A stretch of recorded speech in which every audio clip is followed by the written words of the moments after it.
इंदौर जिले के महू विधानसभा क्षेत्र में मूलभूत सुविधाएं उपलब्ध नहीं हैं। कई क्षेत्र में इसी बीच महू के समीप चौरल के 8 गांवों में 3 दिवसीय शांति जल सत्याग्रह आंदोलन 30 जनवरी 2021 से शुरू हुआ। तो यहां पर कैबिनेट मंत्री उषा ठाकुर व कई प्रशासनिक अधिकारी भी पहुंचे और समस्या का निराकरण करने की बात कही और जल सत्याग्रह को समाप्त करवाया गया। महू के चौरल के समीप 8 गांवों के रहवासियों ने किया था धरना प्रदर्शन, जिसमें ग्राम पंचायत राजपुरा, ग्राम बेकर, उमट ग्राम पंचायत और कुलताना में लोगों ने पानी की विकट और विकराल समस्या है। सभी गांव के लोगों ने 30 जनवरी 2021 से 1 फरवरी तक 3 दिन का शांति है और जल आंदोलन शुरू किया था और इस दौरान बैनर लगा दिए गए थे, यदि हमारी समस्याओं का निराकरण नहीं होता है तो हम लोग खंडवा रोड चौरल में आंदोलन करेंगे, जिसके तहत यहां पर विधायक व मंत्री उषा ठाकुर, कलेक्टर सहित अन्य अधिकारी पहुंचे और धरना समाप्त करवाया। 1 माह के भीतर निराकरण करने की बात भी इस दौरान कही गई।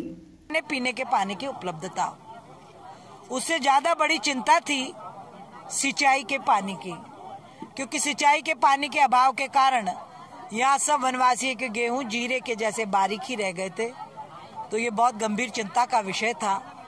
बेका तालाब बनाना 1 वर्षों का यहाँ सपना है इनका, पिछले 20 सालों से इनकी मांग है।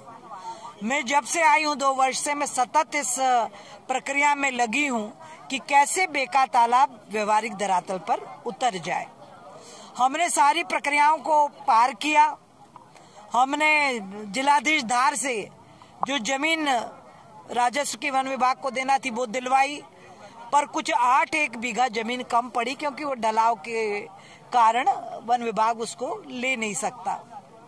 तो 8.5 बीघा जमीन चिन्हित करने के निर्देश अभी माननीय जिलाधीश जी ने भी दिए और शीघ्र ही 8.5 बीघा जमीन जैसे ही वन विभाग को हस्तांतरित होगी, बेका तालाब का खुदना प्रारंभ हो जाएगा।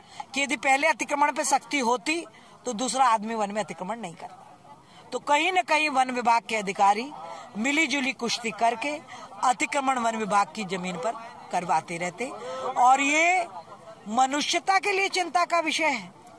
यदि इस प्रकार से अतिक्रमण बेतहाशा बढ़ता रहा और अधिकारी मौन साधना के माध्यम से यहाँ जमीनों को लुटवाते रहे, तो मैं सोचती हूँ आने वाले 20 साल में ना तो पीने का पानी बचेगा, हम न शहर वाले न गांव वाले और न वन वाले, क्योंकि जब खेती होगी तो वही सब रासायनिक खादों से हो रही है और जब धरती माता में जहर उतरेगा तो पीने का पानी किधर से आएगा।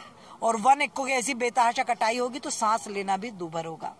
इसकी गहन समीक्षा होगी माननीय मुख्यमंत्री जी, माननीय वन मंत्री जी, और इसका समाधान जड़ मूल से ढूंढ के इसको समाधित करेंगे और इन लोगों को कोई तकलीफ पीने के पानी की, सिंचाई के पानी की ना बनी गई है। उसमें हम सभी लोगों को बुलाया गया था। मुख्य विषय बेका तालाब का कार्य होने का है। उसमें फॉरेस्ट को जमीन दी जानी है उसके एवज में, क्योंकि वन क्षेत्र है ये। वो हम लोगों ने बोला है कि 1 महीने में जमीन दे देंगे और इरिगेशन डिपार्टमेंट की जो भी फॉरेस्ट की अनुमतियाँ मिलनी है उसमें जो तकनीकी समस्या जमीन को लेकर के आ रही है वो 1 महीने में हम लोग दे करके उसको फाइल मूव कर देंगे। दूसरी प्रमुख समस्या यहाँ की थी, जो रास्तों में जो माइनर रिपेयरिंग वर्क्स होते हैं उसमें फॉरेस्ट के यहाँ से परमिशन मिलने में दिक्कतें आती हैं। तो वो भी बात हो गई है कि टाइम पीरियड में इनको अनुमतियाँ मिलेंगी। जिन जिन विषयों पे वन विभाग मदद कर सकता है प्रचलित नियमों के तहत, उसमें मिनिमम समय में करें, उसमें आम जनता को परेशानी ना हो।